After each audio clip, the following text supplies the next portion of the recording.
Ever wondered how to join Shaxi as a rider? Well, the process is as easy as pie, and today you'll learn all about it. First things first, you'll need to get the Shaxi app.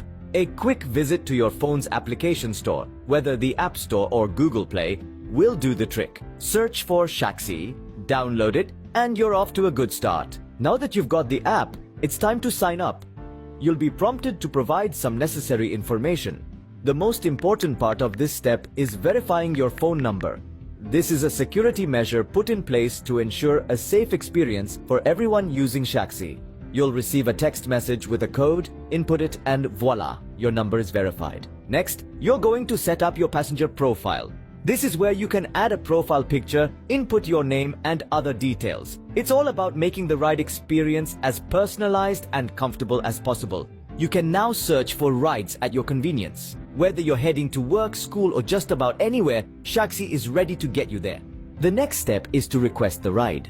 You'll need to confirm the details of your trip, including the destination and pickup point. And just like that, you're ready to enjoy your journey.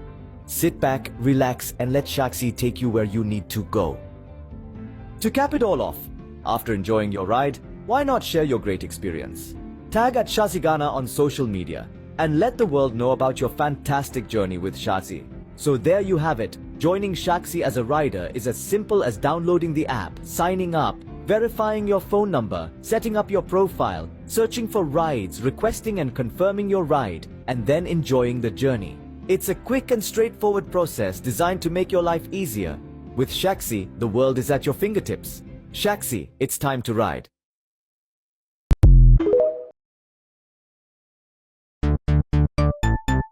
Everybody check now. Check it. Fa check it. Fa check it. Check it. That beat is real. Don't wait, make it kill ya. Get your green select glucometer and check it. Sugar level, check it, check it. Fa check it, check it. Fa check it, fa check it, check it, check it. Green select glucometer. Fa check it, fa check it, check it, check it. Push sugar level, fa check it, fa check it, check it, check it. Fa check it, fa check it, check it, check it. Green select glucometer. Everybody check now. This advert has been vetted and approved by the FDA.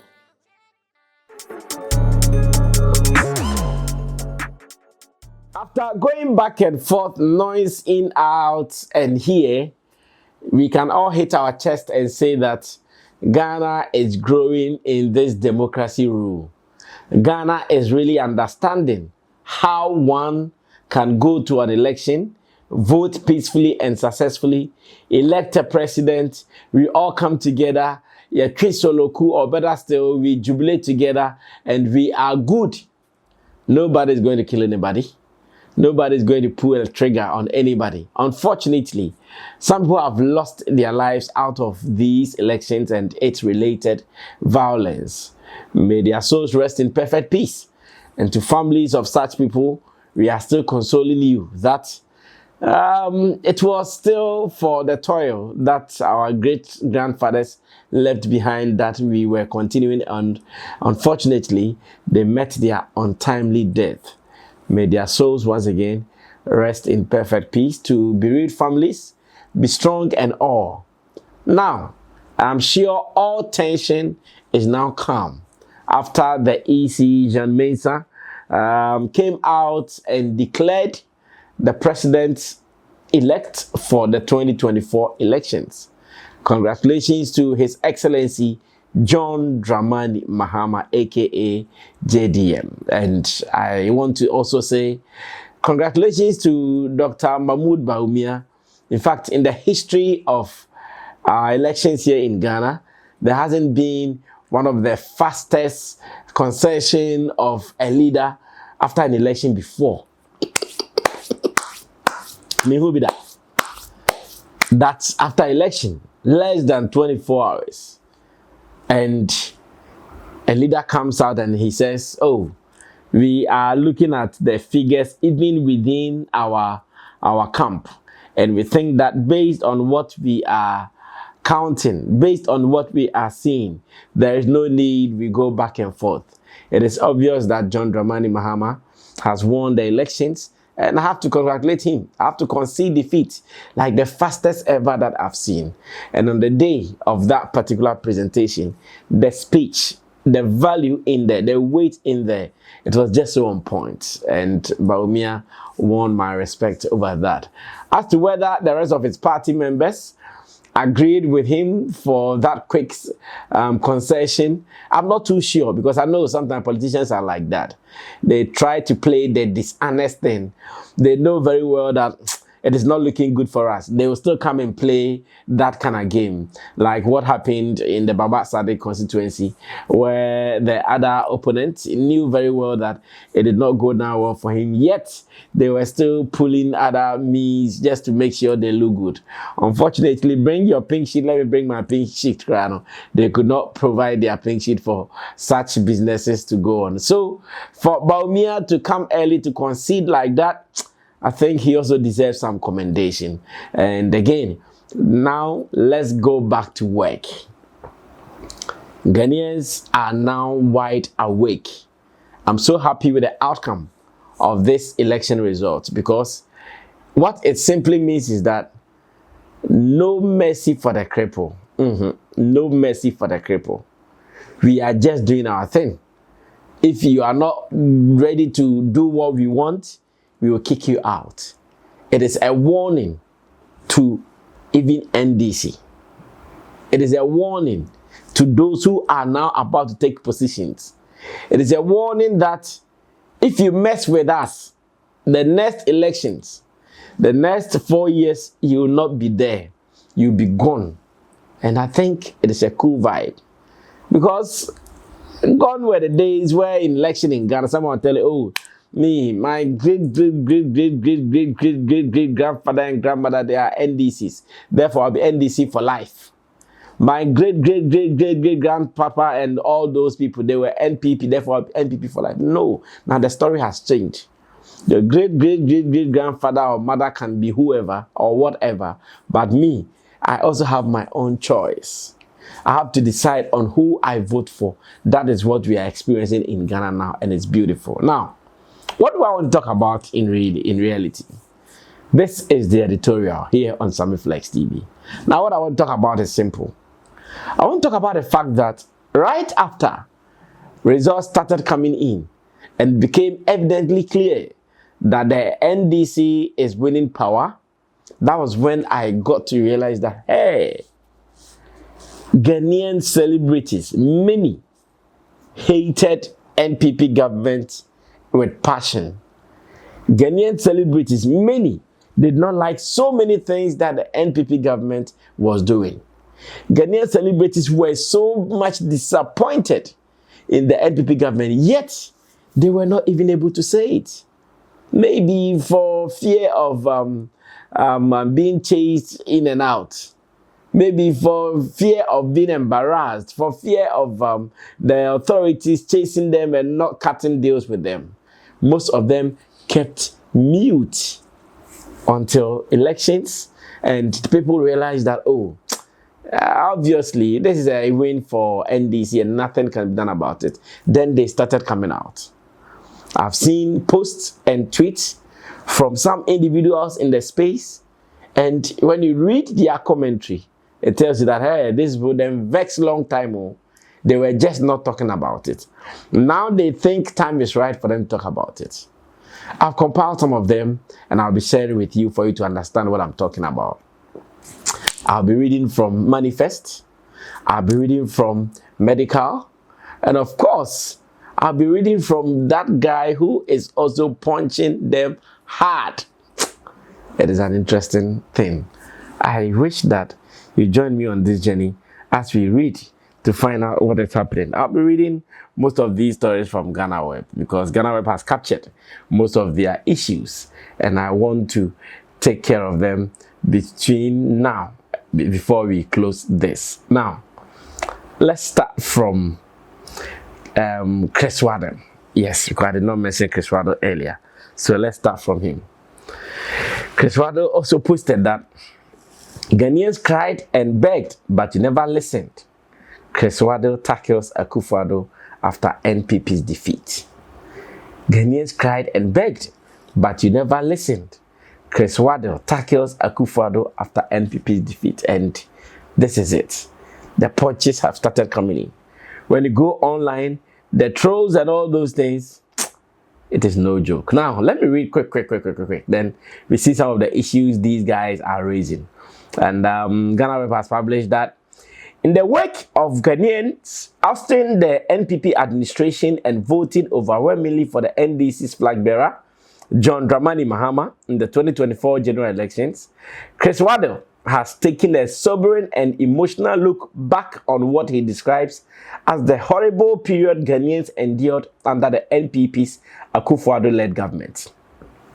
In a series of posts on December 8th, the popular musician and entrepreneur shared his reflections on the nightmares Ghanaians faced under what he referred to as Akufo-Addo's tyrannical rule over the past 8 years. Now, Criss Waddle lambasted the outgoing president for claims of suppressing the freedom of Ghanaians, crippling businesses, imposing high taxes, fostering corruption, and turning a deaf ear to the struggles of the people. And now, let me read some of the things Criss Waddle said. He writes, "You arrested almost everyone who spoke against your party, making sure even journalists lost their freedom of speech. You collapsed and crippled almost every business that wasn't owned by your allies. People cried out in hunger, yet you kept imposing higher taxes," he posted on X. The musician also criticized the government decision to construct a national cathedral instead of prioritizing employment opportunities despite widespread public opposition.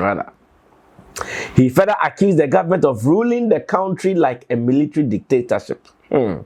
And Criss Waddle is still firing. He says, "Almost the whole country cried, begged and said, we don't need a cathedral right now. We need employment, but he said never. I'm still building it. You ordered the chiefs to stand up and greet you as if sitting down to greet you would take away their blessings and good policies. For 8 years, we were all under your military rule. Unless a person shouted, 'Ajay, I'm hungry or I'm hurting,' you'd arrest or cripple them. Hey, we suffered though." The climax of Criss Waddle's post came when he recalled the Fix the Country movement, during which Ghanaians on social media called on the government to address major national issues. He recounted how many government supporters responded by telling the government's proponents to fix yourselves.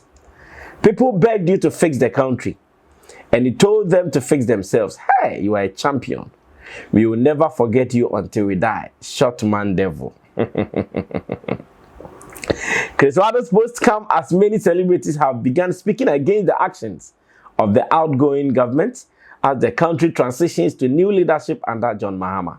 Meanwhile, the opposition National Democratic Congress, NDC, has emerged victorious in Ghana's December 7th general elections, secured a majority of the votes from both the presidential and parliamentary aspects. You think this is all? This is not all. Personally, I never knew many of our celebrities were so mad and angry at the outgoing government. In this case, Nana Addo Akufo-Addo's government and Bawumia's government as well. They vexed. I never knew this.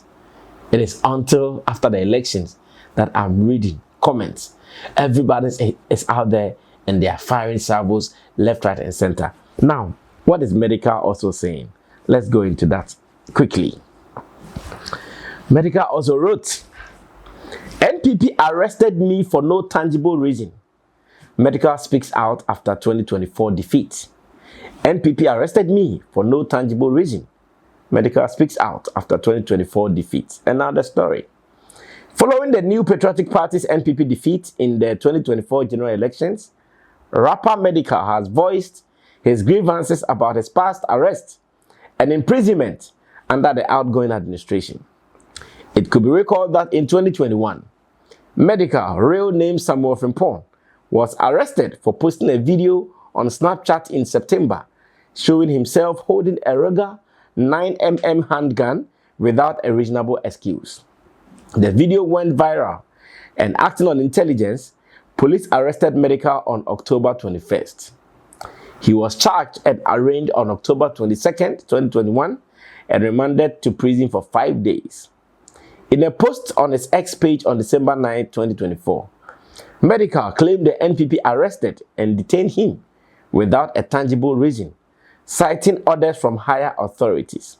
Now, there's a post from Medikal, and he says, NPP arrested me for no tangible reason. NPP put me in cells and locked me up in jail, Akuffo maximum security prisons, all in the name of power. My lawyers tried to communicate with superiors, and all they got in response was, it is an order from above, he disclosed. According to the incoming president, addressing the incoming president, John Dramani Mahama, Medikal said that despite not trusting him, he believes in Mahama's potential for positive change. And he says, let it be known to the incoming president, His Excellency John Dramani Mahama, that I do not trust him, but rather believe in him. Let this new change be exhibited drastically. If not for anything, he should foresee the generation of Sharaf, a good friend of mine, his son, and the betterment of the youth in Ghana and beyond, he added. Although the Electoral Commission, blah, blah, blah, okay, that is just a part of the story. So that was also Medikal. And Medikal is also recalling some past experience where he and Shatawale all were sent, and some people, not he and Shatawale alone, he and Shatawale and some people were sent to the Akuffo maximum prison for crimes that some people might, did I even say crimes? For offenses that some people might see as jovial, like like they say misdemeanor or something like that. Something not very serious. And Medikal, I'm sure, is pained. And these are not the only celebrities talking. No. Many are talking. I never knew they meant the government, no more mini government. I never knew until after the loss. Now, M.anifest is also punching. What is M.anifest saying? Now, let's try to read M.anifest. It says, the country was being run down. M.anifest on why the NPP lost. Ghanaian rapper Kwame Ametepechikata, popularly known as M.anifest, has shared his thoughts on the new Patriotic Party's NPP loss in the December 7, 2024 election. Speaking to James Copnall on BBC's Newsday on December 9, 2024, M.anifest attributed the NPP's defeat to widespread dissatisfaction with the country's governance. I think what happened in this election was that people were unhappy that the country was being run down, he said. When asked about the potential of the incoming government to address Ghana's issues, M.anifest stated, it is difficult to be confident in any leadership here until you see how they operate. In our local parlance, we say show working. So I think there is a level of accountability that we as citizens are going to hold him, John Mahama, and any other leaders to at this point. M.anifest highlighted the role of activism over the past 4 years, noting that the youth in particular have been vocal about issues like illegal mining and unemployment. And he says that if you saw in the last administration, the youth especially took to the streets. There were protests about illegal mining and so many other things. I think Ghanaians, especially the young people who are most affected, unemployment is high, twice as much in the youth in Ghana. I think they are beginning to express their voice more frequently. We don't wait for every 4 years to express that voice through votes. I do think there is a sense of everyday accountability that we are moving towards, that there is a sense of urgency that people feel. And again, that also came from rapper M.anifest. If we should go and do a manhunt or a search, a deep search about tweets and posts that celebrities have made about the government and their disappointment in them, I'm not sure we can close this show. Many are highly disappointed. Many were let down. And it shows in the voting that we have seen. The landslide difference between John Dramani Mahama and his bitterest rival, Bawumia, Dr. Bawumia. This is a serious thing. Unfortunately, many were not even able to say it then. A few few people, like Lydia Forsins and yeah, the few people, they were able to say, but the rest, they were doing, I'm sure they were sitting in their home.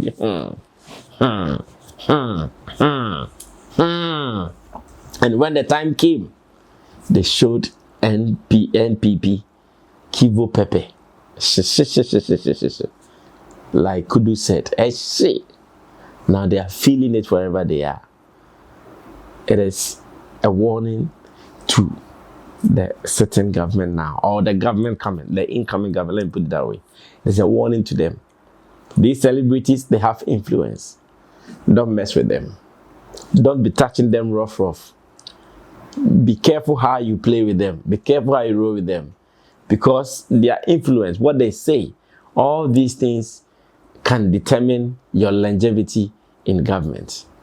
And I want to say that to Medikal, Criss, Waddle, M.anifest, Lydia Forsin, and the rest of the people who were vocal about the government and all the evil things that they claim they did. Thank you for saving Ghana and many other people who also suffered same. I'm sure you guys are not alone in this. There were other people who might have suffered same. Maybe your voice saved them one way or the other. And we pray that most of these things will end and end now. We want a country that can provide some opportunities, if not endless opportunities like America, that can provide at least basic opportunities so that we can live and still be normal, so we don't have to struggle for survival. Well, my name is Sammy Flex. This is after election aftermath, and I'm talking about celebrities and some of their displeasure towards the outgoing government for NPP. Let me say thanks to Theophilus Digos and Buju Lens for putting this content together. If you have any question, contribution, drop it in the comment section. You have to also subscribe to us if you've not done that, so you can always be a part of our business here on Sammy Flex TV. My name is Sammy Flex. I salute you. We're out of here. Bye.